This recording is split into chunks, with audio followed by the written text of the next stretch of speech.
नमस्ते दोस्तों। आज हम लोग पॉलिटी के कुछ सवालों को लेकर आए हैं। ठीक है, तो दोस्तों स्टार्ट करते हैं। ठीक है, छोटा छोटा टॉपिक रखे हैं जो आपको देखने में भी अच्छा लगेगा और मुझे पढ़ाने में भी। ठीक है, तो स्टार्ट करते हैं पॉलिटी के कुछ सवाल। सवाल है भारत का संवैधानिक विकास। आज हम लोग स्टार्ट किए हैं भारत के संवैधानिक विकास से।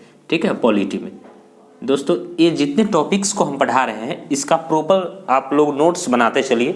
ठीक है, इसको उतारते चलिएगा एक कॉपी में, कॉपी और पेज लेके इसका नोट्स बनाते चलिएगा। ठीक है, तो देखते हैं। कहता है भारत का संवैधानिक विकास, इसको दो भागों में पढ़ना है। पहला, ईस्ट इंडिया कंपनी के शासन हेतु पारित ब्रिटिश संसदीय अधिनियम 1773 से 1853। ठीक है, कितने एक्ट हुए। ठीक है, इस सब को बारी बारी से हम पढ़ेंगे। और दूसरा पढ़ना है ब्रिटिश ताज के शासनाधीन पारित अधिनियम 1858 से 1947 तक। ठीक है, तो पहले हम लोग देखते हैं। ठीक है, पहले हम लोग देखेंगे कंपनी के शासन हेतु पारित अधिनियम के बारे में। कंपनी कौन कौन से शासन पारित की अपने अधिनियम में, उसमें सबसे पहला आता है 1773 का रेगुलेटिंग एक्ट। क्या है 1773 का रेगुलेटिंग एक्ट। ठीक है, और इससे बनने वाले आपके एग्जाम्स में क्या सवाल हैं इसके बारे में हम लोग देखेंगे। कहता है ब्रिटिश संसद के 1773 के रेगुलेटिंग एक्ट के द्वारा बंगाल के गवर्नर को बंगाल का गवर्नर जनरल पद नाम दिया गया। मतलब 1773 के रेगुलेटिंग एक्ट से यह निर्णय लिया गया कि बंगाल का जो गवर्नर है उसको बंगाल का गवर्नर नहीं, गवर्नर जनरल कहा जाएगा। ठीक है, 1773 के रेगुलेटिंग एक्ट में यह निर्णय हुआ। ठीक है, यह नियम बना कि अब बंगाल के गवर्नर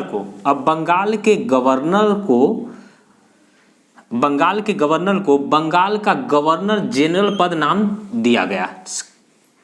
किससे? 1773 के रेगुलेटिंग एक्ट के द्वारा। ठीक है, ठीक है।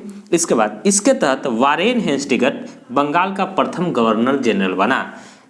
सवाल आपसे ये भी रहेगा प्रथम गवर्नर जनरल कौन बना बंगाल का? तो वारेन हेस्टिंग्स। कि किस रेगुलेटिंग एक्ट के तहत बना? तो 1773 के रेगुलेटिंग एक्ट के तहत ठीक है बना। कौन? वारेन हेस्टिंग्स बंगाल का प्रथम गवर्नर जनरल।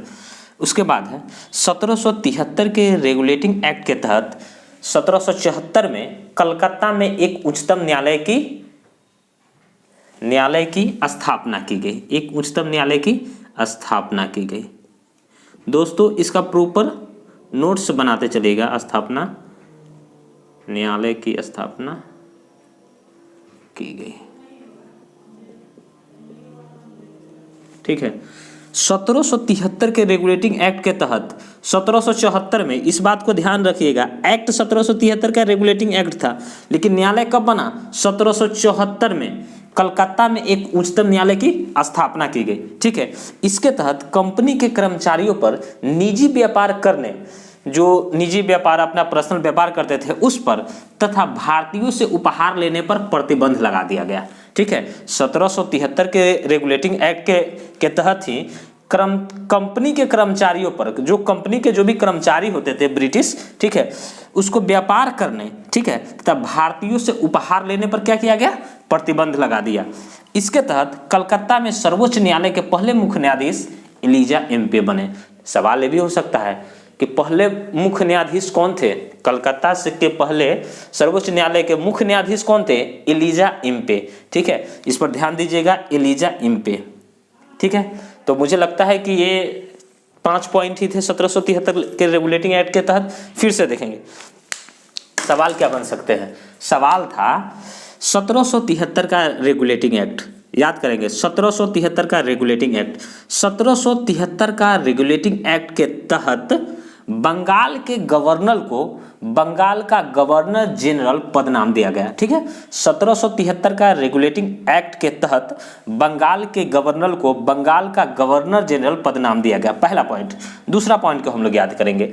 इसके तहत वारेन हेस्टिंग्स बंगाल का प्रथम गवर्नर जनरल बना। किसके तहत? 1773 के एक्ट के तहत। ये क्या पॉइंट है? दूसरा, 1773 के रेगुलेटिंग एक्ट के तहत वारेन हेस्टिंग्स बंगाल का प्रथम गवर्नर जनरल बना। आगे देखेंगे।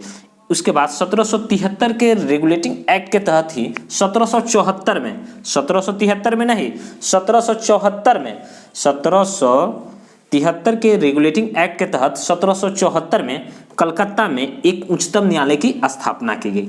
ये सवाल बार बार पूछा गया है, ठीक है। किस एक्ट के तहत? 1773 के रेगुलेटिंग एक्ट के तहत। लेकिन कब? 1774 में एक उच्चतम न्यायालय की स्थापना की गई। कहाँ? कलकत्ता में। आगे का पॉइंट है, इसके तहत कंपनी के कर्मचारियों पर निजी व्यापार करने तथा भारतीयों से उपहार लेने पर प्रतिबंध लगाया गया, ठीक है। अंतिम पॉइंट है, इसके तहत कलकत्ता के सर्वोच्च न्यायालय के पहले मुख्य न्यायाधीश एलिजा इम्पे थे। इसके तहत कलकत्ता के सर्वोच्च न्यायालय के मुख्य न्यायाधीश कौन थे? एलिजा इम्पे थे। तो दोस्तों हमारा ये प्रयास कैसा लगा हमें कमेंट करके जरूर बताएं और एक लाइक करें। धन्यवाद और शेयर और सब्सक्राइब करें। Thank you.